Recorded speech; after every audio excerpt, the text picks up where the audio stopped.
Hey Kim, how are you? Very good. Thank you so much for joining me. I appreciate it. My pleasure. Um, so today we're going to discuss all things you, and so I hope that you're ready to self-promote, if you will. But we've invited our collective members here to really have access to an educational trailblazer, as we call you. Someone who has done this for quite some time and has seen schools and the work of schooling evolve. And so we hope to be able to pick your brain and have you offer us any insights and expertise that you might have. So thank you again for being Okay, here. great. So your Marshall Memo has inspired countless educators and leaders. Can you take us on a journey of how the memo started and any pivotal moments and insights that have shaped its evolution?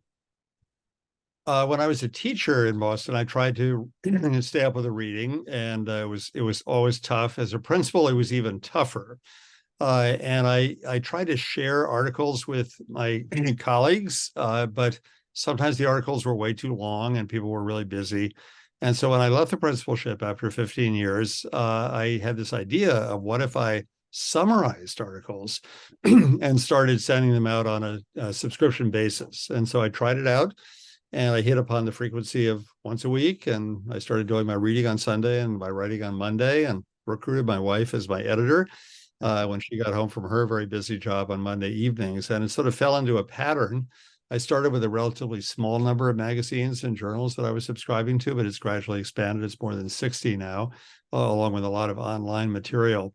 And it just kind of hit a sweet spot for a lot of people. I started with 300 subscribers, and some people in a couple of friends' organizations, new leaders, and John Safir's outfit, and it's expanded a lot since then as people just Yeah. by word of mouth have heard about it. So that's sort of the short version. Yes. And can you tell us what is your reach now?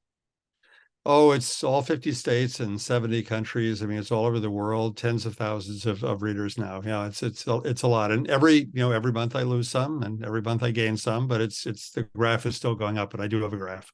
Yeah. And so now that your reach is as wide and vast as it is, and you have your finger on a pulse of the education landscape, what would you identify as the most urgent challenges confronting today's educators and school leaders? And what are some of the ways that we could tackle those head on? Goodness me. Well, memo usually doesn't do breaking news. So, a superintendent gets fired, there's a strike, that kind of thing I'm not covering. But something like Chat GPT, I am covering. And that's been fascinating. And by the way, I have sort of a personal connection with the schools through both my children. Our son teaches history in a school in Philadelphia. Our daughter teaches seventh grade. Actually, it's in a job transition within the Boston Public Schools. And then I'm visiting schools. I was just in a school this morning. That's why I have a tie on. And so I'm keeping my finger on the pulse, and it changes over time. I mean, for example, there was a period of time when interim assessments and PLCs were the hot issue, and so Yeah. and a lot of articles were coming out on that, and so I did those. And there's certainly a period of time after the murder of George Floyd when race and equity were front and center, and so there's a lot of attention to that. That's of course continues to be an issue. Right now, ChatGPT is very hot.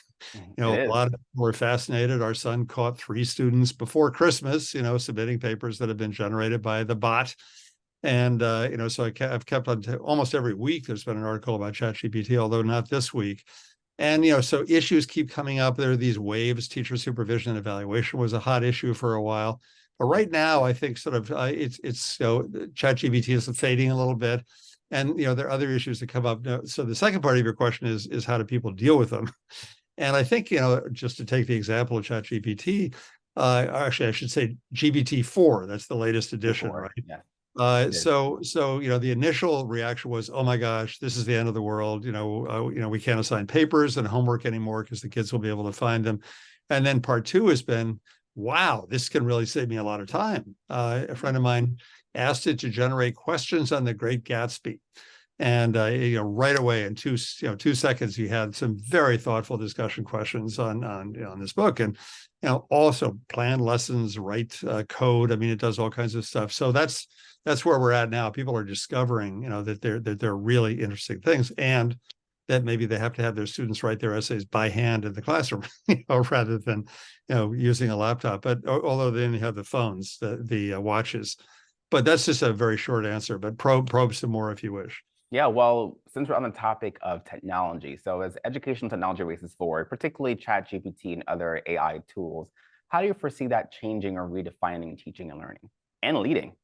Well, that's one of the things that's really fascinated me over the years because, as I read, it takes me 8 hours every Sunday to read through the pile of stuff. And by the way, I don't read during the week at all. It's all over here. It's piling up. And on Sunday morning, I'll get them out. And as I read through, I'm attuned to certain issues and I'm fascinated with that issue. Like, what is the efficacy, for example, of taking notes with a laptop versus writing them by hand? And it turns out, as I'm sure you've seen this research, that writing by hand is slower and better and makes a better brain connection. So I'm really interested in that part. On the other hand, I'm a big fan of polling. In all my presentations, I always do polling. And during the pandemic, I had to shift from my physical clickers that I used for years and years to Poll Everywhere, which is one of a number of programs. And so the ability of a teacher to check in with the class and not just ask any questions, everyone good with that, but to actually ask a question like, what's a fraction between 1/6 and 1/7? And respond right then and there and say, wow, a third of the kids got the wrong answer. Or a low tech, there's this wonderful video, my favorite no by Leah Alcala, this teacher in California, and she does it with note cards, but looks for her favorite wrong answer to a question. So that's an example of where low tech can actually do more than high tech, because as the kids hand in their cards with this algebra problem solved, she can see what they got wrong and where their misconceptions are. And then she can display those on an old-fashioned document camera and actually, kind of see and talk through but she picks out her favorite wrong answer. You may have seen this video. It's a wonderful video. Yeah. So I'm all the time thinking, where's the technology helping us? Where's it getting in the way? Where's it making it too impersonal? Like, I'm not a fan of principals taking laptops into classrooms for classroom observations. I think it's much better to bring something. This is what I bring in, just a little notepad, and jot some notes and walk around, look at the kids' work, and be much more present than you can be if you're typing away on a laptop. So just a few examples. Yeah, and I think leaders are finding ways to even leverage AI so they can be more present in the classroom and do the work of coaching and movement practice rather than sitting in the back of the room trying to capture every move a teacher or student is making. But in the Marshall Memo itself, you encompass a lot of, or I would say a diverse array of educational topics and research. Of course, technology is one of them. But which ideas have sparked the most transformative growth and innovation? How do you envision them sort of revolutionizing education in the years to come? Wow, that is a huge question. I think it's very individual, like a school that's working on differentiation. Here's a wonderful article on differentiation. A school that's working on, changing their teacher eval process, a school that's working with technology, a school that's working with, I just zero in on a couple of things. So PLCs, professional learning communities, are going, by all accounts, very badly in many places. They just, getting the teachers together, getting the conversation to be robust, getting the trust, having a common assessment or a common writing assessment so that people can actually sit down and look at it. I mean, all those things are very difficult to manage and orchestrate. And in our school, when I was principal, we were very proud that we managed to schedule a 90-minute uninterrupted meeting once a week for every teacher team. But then what was the quality of the discussion? Some of them were great and some of them were not. Right. So I think, the whole issue of how to get the PLC process, which I think is potentially very powerful, to get it to working well, that's something where articles in the memo may have been very helpful. On technology, on differentiation, on race and equity. I've had a large collection in the archive now. There's an archive where everything is. That's the last thing I do every Monday night, is to upload to the cloud. And the search on race and equity, there's six subcategories, so I think it's been helpful there. Speaking of the archive, the archive is now overwhelming. I've been doing this for more than 19 years. And so there's like more than 9,000 articles, and on some topics like memory or, assessment, there are just hundreds of articles. And even though I've identified what I think are the classics, which are in red, then a couple of years ago, Jen, David Lang, and I figured out, okay, we have to create books that are the best of the best of the best. And we went through and we organized and we took topics and, time management and leadership and so forth, and found, the 12 or so articles that were the very best and put them into 2 books, which are now available on our website. So the bestofmarshallmemo.org, completely free and open website, is where, if a person is interested in a particular topic, they can go in and find, a very compact set of articles, which I think that's goes to the deeper question that you're asking, because I do think people have different issues at different times. I mean, there are times when, you just have to really focus on this, or there's a study group or something. And so the Best of Memo website, which I'm very proud of, we had, help from the Gates Foundation to set it up, is a way to get in and I mean, the real part of your question was impact. Like, is it having an impact? The truth of the matter is that I really don't know, the impact. I have no idea. It's anecdotal. Occasionally people will write to me, but most people know it's not a blog. Right. It's a magazine online. And so I don't hear a lot. And so I don't know, but I hope that I've got my finger on the pulse, that I'm finding the good stuff. I mean, just a little example of something that might have an impact. So you may be familiar with The Thinking Classroom by Yeah. Peter Liljeval. Very interesting approach to teaching math, with stand-up whiteboards. So Jen Gonzalez, who's one of my favorite authors, had an article on this a couple of months ago, and I did a summary of it. And immediately heard from some people who were doing this. And I visited a school in Boston, the Elliott School in Boston, that's doing the Thinking Classroom. And I was fascinated. I actually went back last week to watch a whole class. And there's where, I think getting a really interesting, good idea out there could be just perfect timing for a school. Yep. The school I was in this morning, they're going to follow up on that. So that can have impact, but it's unknown to me. Yeah. Yeah. Well, what is known is the research that you pour over every week and you publish. And so that research typically bridges the gap between instructional practices and educational leadership. Can you explore the synergies between those domains and shed light on how leaders can elevate instruction in schools? Because I think since the pandemic, that has just been something that everyone is trying to think about differently. What are your thoughts there? Well, the Marshall Memo is a bridge between the world of research and the world of action. And I struggle with this all the time. I was a teacher and a principal. Was, well, how do you bridge it? Then I was in the Boston Central office. What are the best ideas? And the truth of the matter is that a lot of academic writing is academic. Yeah. One article I did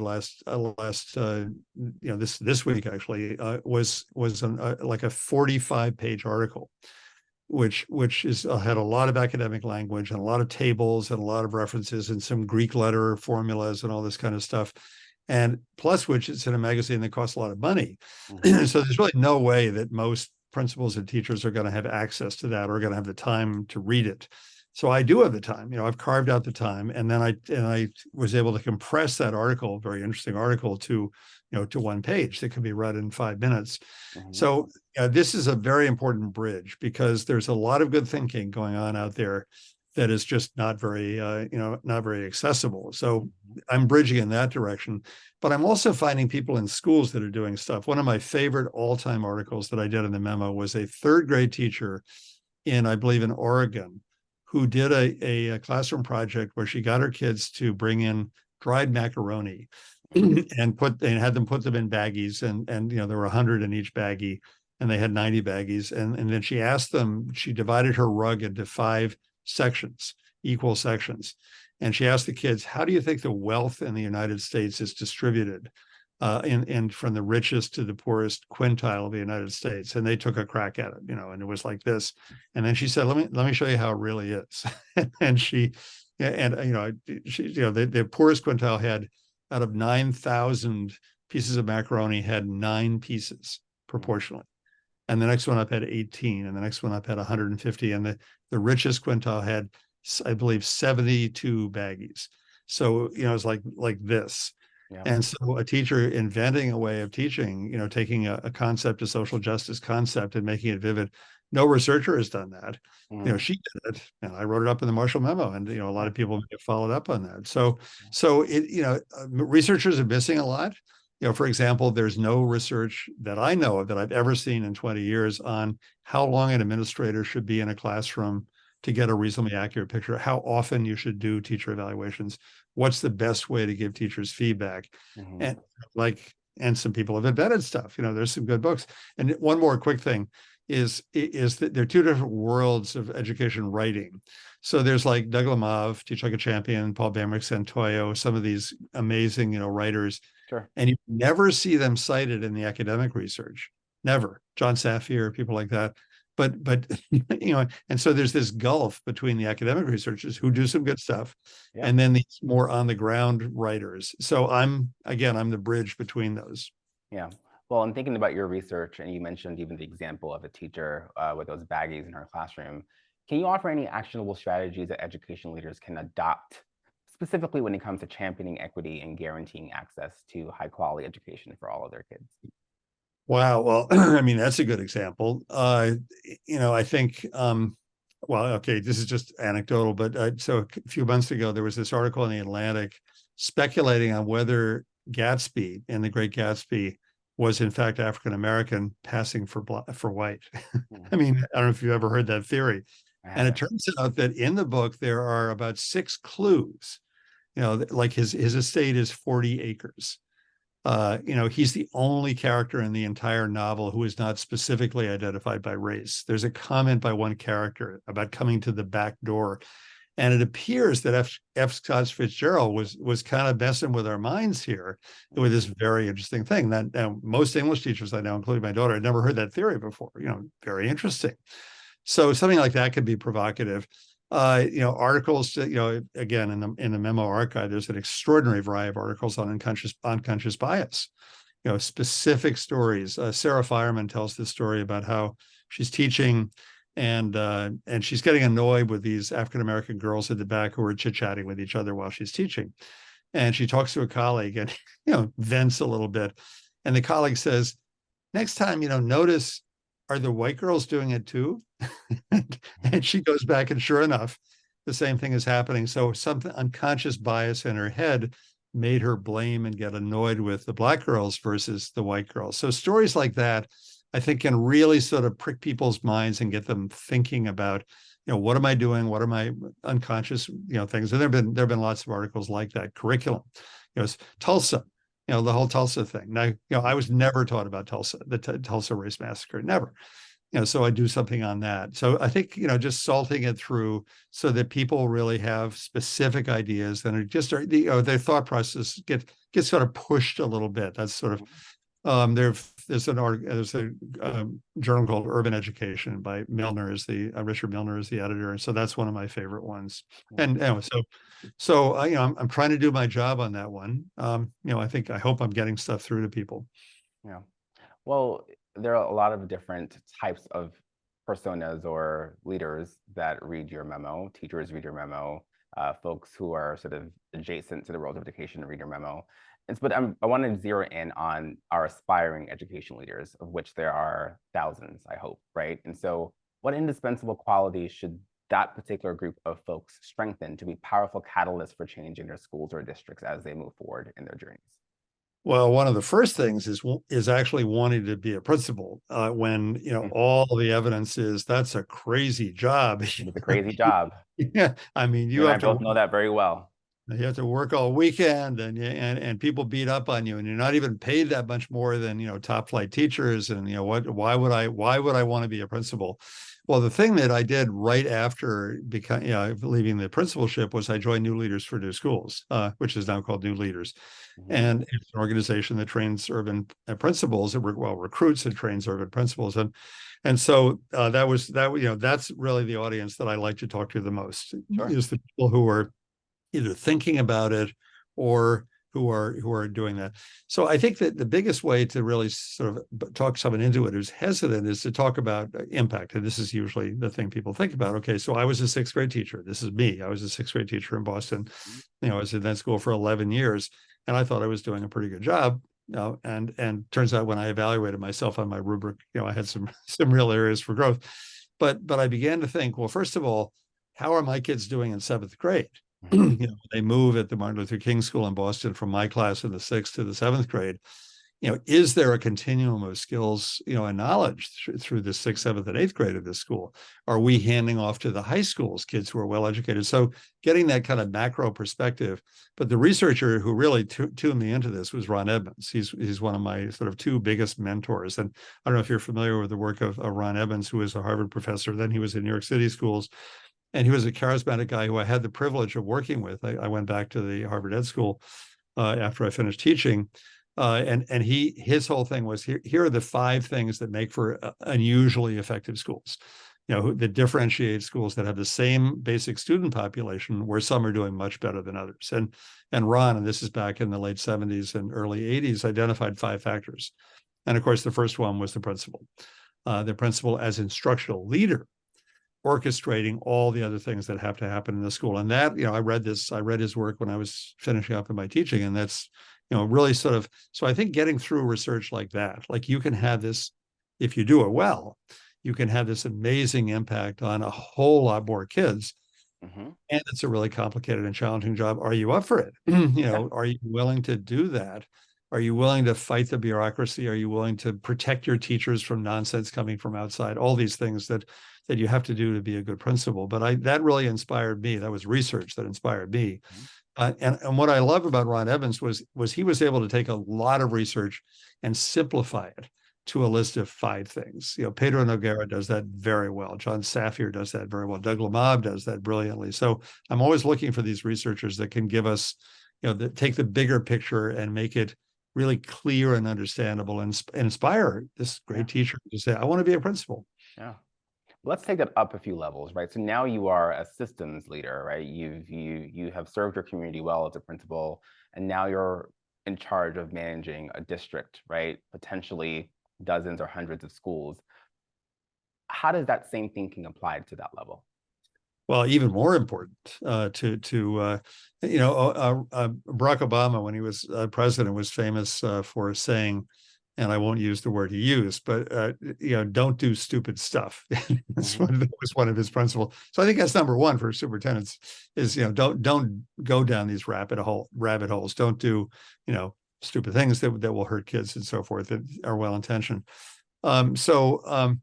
I was never a superintendent and actually never aspired to be a superintendent. But the job I would like to do, if I could time travel back a couple of decades, is the area superintendent, Mm. like the regional superintendent who has like 12 schools, in Boston, an area of 12 schools, a manageable number. And so I can really be in those schools a lot, and I can really look over principal shoulders and both protect them from stupid stuff, but also, inspire them and help them and work with them and coach them and go into classrooms with them and talk about how they're doing the job. A really important thing, and this is one of my passions, is to adopt a teacher supervision, coaching, and evaluation process that actually works.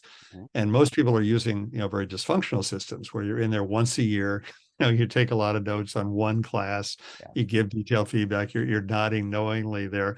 And that's a very ineffective process, and most people know that. So I think a big job for a superintendent would be to have the wisdom to negotiate with the union and to actually change the system. By the way, I just remembered another hot topic in the last 6 months that I've spent a lot of time on in the Marshall Memo, which is the science of reading. Yes, I don't know if you're following this debate, but there's I a, am.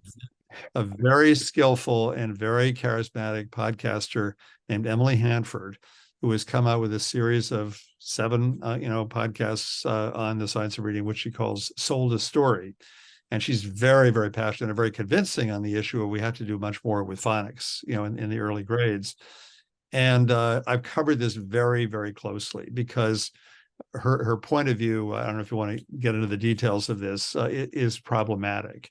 Mhm. And so I've really tried to find, a balanced, balance is the wrong word, a synthesis of the best ideas on early reading, which is a really, really important topic. So that's one where there's stuff going on right now in the research world that I need to cover, and I need to help those elementary principals and superintendents, not get sold a story, because there is a whole lot of stuff going on around the country, like legislation on this, which is way too narrow on phonics and doesn't step back and talk about knowledge, joy of reading, writing, all these other parts that make for really good reading instruction. Yeah, yeah.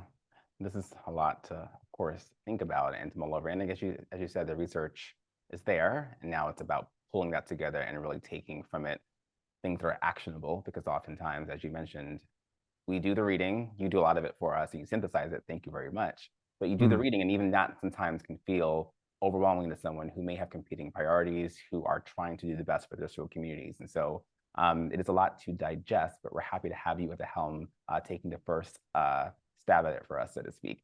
Um, Mm. Kim, your decades of service as a luminary in our field is incredibly appreciated. And before we go, what last words of wisdom do you have for our audience of educators and school systems leaders?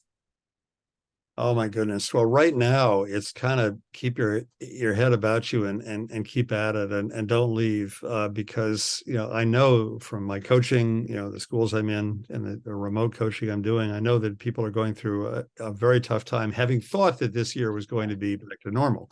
yeah, And really it is not back to normal. I mean, there's a lot of dysregulated behavior by kids. A lot of teachers are overwhelmed.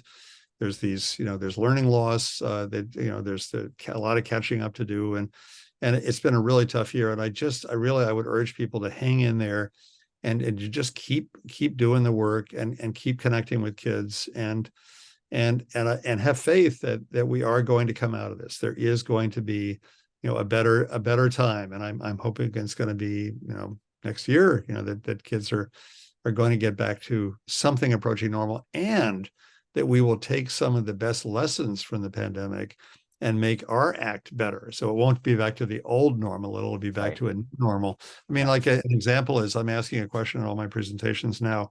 What did we learn during the pandemic that we should keep doing? And one very strong thing that always pops out is what about parent teacher conferences being done online? yeah, I mean, as a person who can't get away from their job, who could, their boss will let them go into a back room and do a 15-minute conference, back to school nights. Our son discovered during the pandemic that he can bring in visiting speakers from all over the world yeah, to his high school history classes, so he can actually, and he's continuing to do that as well as in-person people. So, and I'm sure that any person listening that can think of other things where, I mean, we're sick of Zoom calls, we're really done with that. And there are areas where we can really, and then just taking it up a notch. I mean, using, like the thinking classroom, using this new method of teaching mathematics, or, mhm, doing a better job with race and equity, yeah, including Tulsa, like all these other things. So I guess the general message is hang in there, have faith, keep at it. Don't leave. Real estate is really interesting, but education is God's work. And if we can do this well as part of effective teams, then we can make a huge difference. And I think yeah, this is the work. yeah. So that would be my main message. Yeah, well, cheers for staying and for charting a path to a new normal. Thank you so much, Kim. I appreciate your time. Well, my pleasure.